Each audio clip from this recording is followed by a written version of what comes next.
В първите златни лъчи на изгрева, когато планините са потънали в тишина и въздухът е изпълнен с нежна свежест, човек усеща докосването на благословението.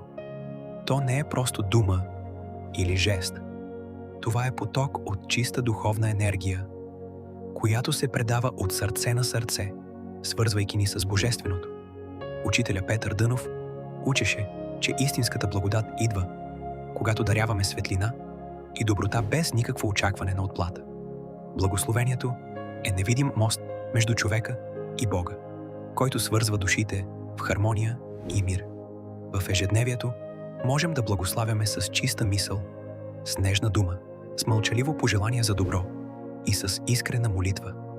Когато приемаме благословение, отваряме сърцето си, за да приемем духовната сила и подкрепа на Вселената, която ни носи утеха и надежда. Да благославяш означава да бъдеш извор на радост и светлина, да вдъхваш надежда и топлина на всички около теб. Нека всяка наша мисъл и действие бъдат благословения за света, защото чрез даряването и приемането на благодат се превръщаме в носители на любов, вътрешен мир и духовна сила. Благослови деня, човека до теб и себе си. Така светлината ще пребъде и ще озари пътя ни.